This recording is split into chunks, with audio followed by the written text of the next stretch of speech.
Decía, yo no puedo leer la Biblia, ni el Corán, ni ningún libro sagrado en el 2020, no puedo leerlo con la lectura en el año que se escribió. Yo tengo que contextualizar ese libro. Yo tengo que entender ese mensaje a la luz del 2020, porque no estamos en el siglo I ni en el siglo -20, estamos en el siglo XXI. Y el ser humano ha evolucionado, y ha evolucionado por algo, y ese texto hay que contextualizarlo a esta época. Por algo hemos vivido tanto tiempo, por algo han pasado, por algo hay acontecimientos en la historia a los que hemos accedido, que el ser humano, en los que el ser humano ha evolucionado. Por algo hay divergencia de criterios, por algo es que existe lo que existe. Por ende yo no puedo, o sea, Dios lo permitió por algo, ¿no? Yo no puedo leer ese texto sagrado escrito hace más de 20 siglos o 20 o 10 o 15 con los ojos del pasado, sino con los ojos del presente. Yo no puedo emitir un juicio de la historia desde hoy. Esto es un error histórico, juzgar el pasado con los ojos del presente.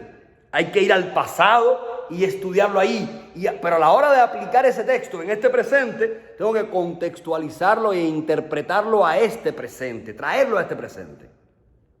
O sea, hay una diferencia grandísima entre el fanático y el ser humano de fe, o el ser humano enamorado de su fe.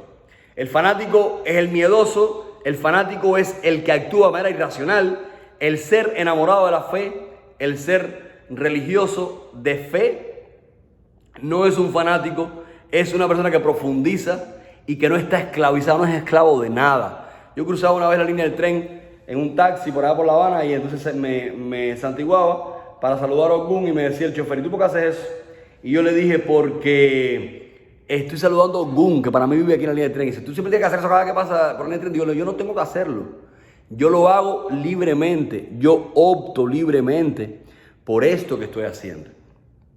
Muchos de ustedes, le digo yo a él, consideran esto como una esclavitud. Sin embargo, para mí es libertad. La fe para mí es libertad. Tú a lo mejor no consideras que es una esclavitud que llegue el sábado o el domingo y te gastes no sé cuántos dólares o pesos en cerveza, y eres un esclavo tal vez de muchas cosas del mundo de las que tú no entiendes. Yo, sin embargo, no estoy obrando o actuando con mi fe según una obligatoriedad impuesta.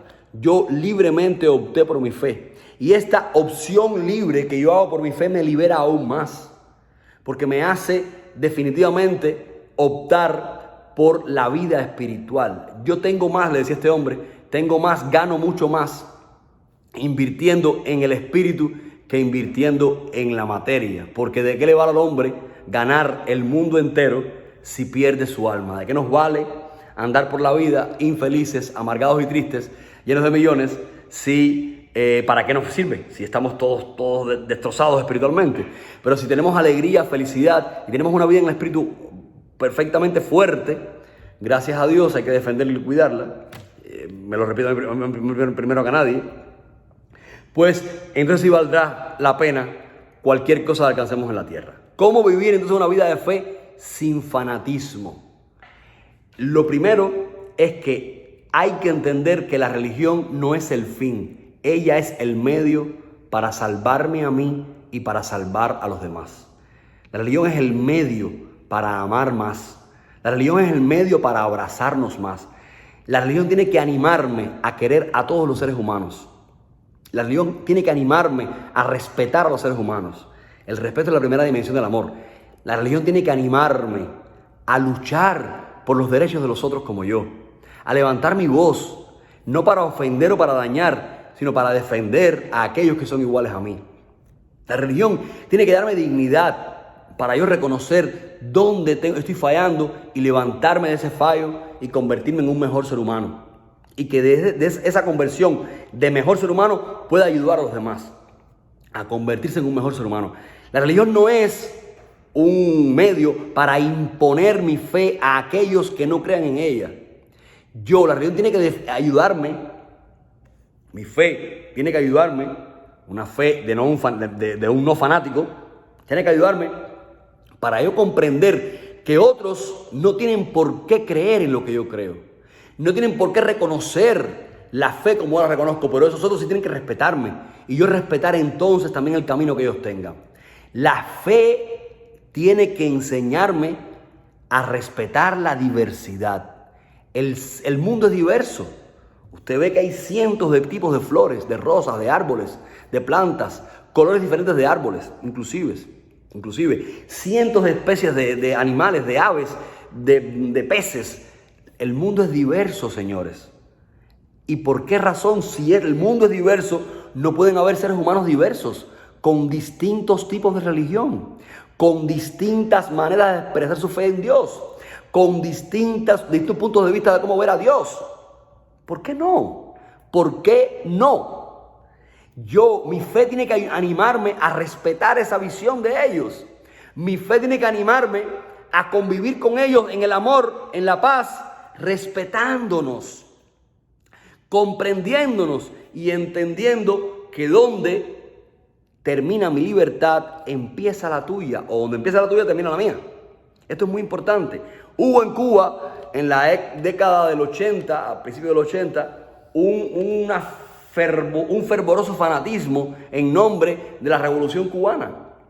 Era terrible ver cómo hijos le tiraban huevos, tomates, papas a las madres. Cómo familias se fajaban, se peleaban porque habían decidido uno de ellos irse del país.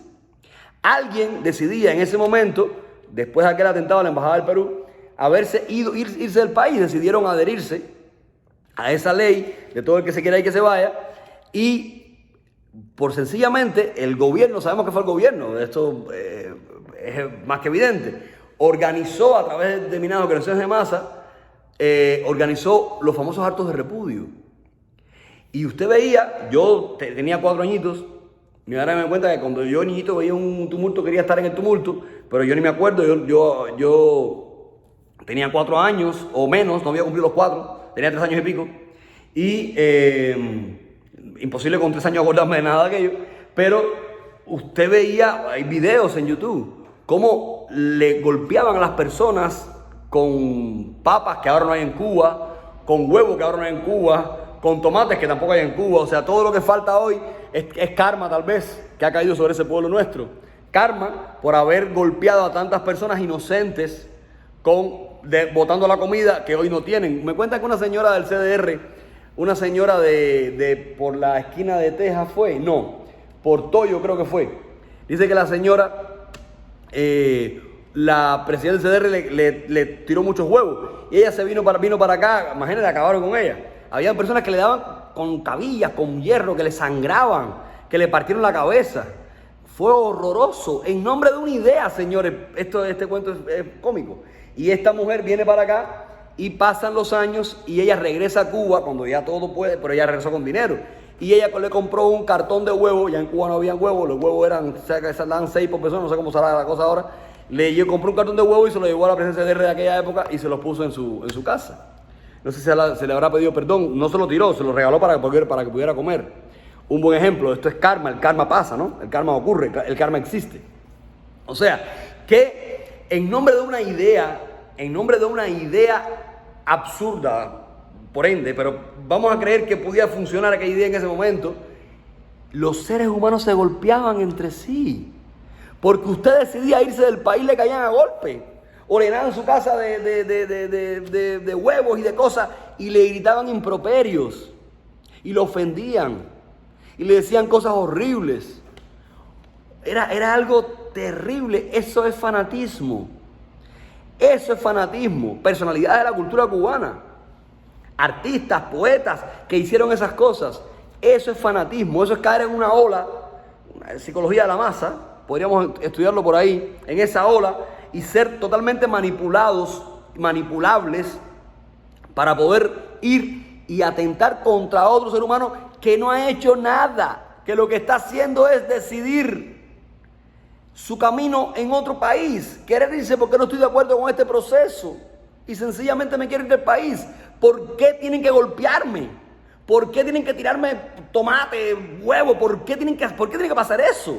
¿A santo de qué? ¿Por qué? ¿Por qué? ¿Por qué no tengo yo derecho a decidir mi vida? No tengo yo derecho a escoger el camino que yo quiera. ¿Pero por qué? Eso es fanatismo.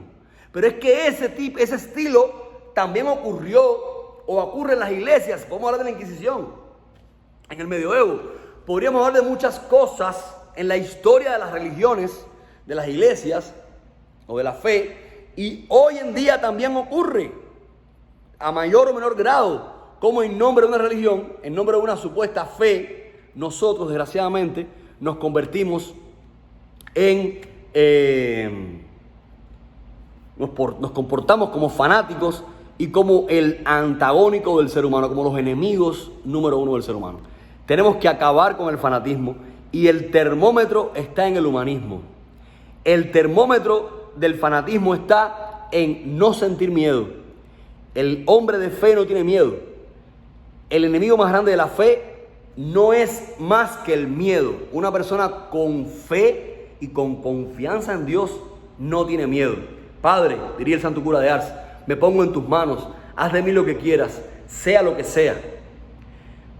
Yo te doy las gracias, lo acepto todo, porque tú eres mi Padre y yo te doy las gracias. O sea, esto es un hombre de fe. No tiene miedo, me pongo en tus manos, haz de mí lo que quieras. Esta religión nuestra no nos mete miedo, nos da la posibilidad de conocer de antemano de qué vamos a padecer y qué nos puede pasar. Es maravilloso, tenemos información, hay muchas personas en el mundo, gobiernos que pagan mucho dinero por tener información. Tenemos la posibilidad en nuestra fe, porque tenemos un ITA, de saber qué nos va a pasar, de qué vamos a padecer. Y eso se da que es una barbaridad. Usted padecerá de la sangre, usted padecerá del corazón, usted padecerá de esto, de la columna. Y usted sabe de qué va a padecer. Y usted va a tomar medidas para aliviar ese padecimiento o alargarlo o evitarlo hasta donde usted pueda evitarlo. Eso no es para que usted tenga miedo. Eso no es para que usted se preocupe. Eso es para que usted se ocupe. Porque si a ti te dicen, mira, tú puedes ser un adicto al alcohol, porque tienes este horno donde el diablo creó la bebida, no sé qué más, usted no beba entonces. Usted aléjese de la bebida. Usted puede ser un enfermo del corazón, cardiópata. Bueno, pues usted va a empezar a tomar algo para la sangre, vaya a un cardiólogo, explíquele y tome medidas previas para que usted, una especie de medicina preventiva, evite un infarto. No es para meterle miedo a nadie, sino es para precaver. Es para ocuparnos y no preocuparnos. El termómetro de un enamorado de la fe, para saber quién es un enamorado de la fe y quién es un fanático, el termómetro justamente está en el humanismo y en la profundización o en la profundidad de esa misma fe a la que pertenecemos. Yo lo que más quiero es que mi fe, es que esta familia maravillosa que hemos creado nos sirva para construir un mundo diferente, para construir una sociedad mejor, para construirnos como seres, edificarnos, reedificarnos como seres humanos mejores. Esto es lo que tenemos que hacer. Esto es lo que Dios nos pide. Esto es lo que nos piden los orichas, porque todos tenemos un ángel de la guarda, inclusive aquellos que no estén coronados con Él. Hacerle un llamado. Desde aquí le hago un llamado a todos mis ahijados, a todos mis hermanos, a mis padrinos, a todas las personas que practican nuestra fe, que insistamos en ser hombres y mujeres libres, que promovamos esa libertad de los hijos de Dios, que le demos la espalda al fanatismo, que vivamos en alegría, en felicidad y en libertad, no como esclavos, porque Dios nos quiere libres, hijos, y no nos quiere esclavos. Que Dios les bendiga y que este tema les sirva y les lleve definitivamente a la absoluta y definitiva conclusión de cómo definirnos dentro de la fe como hijos libres de Dios y no como fanáticos, miedosos o esclavos. No somos esclavos, ya hemos sido liberados. Una vez más, Dios les bendiga.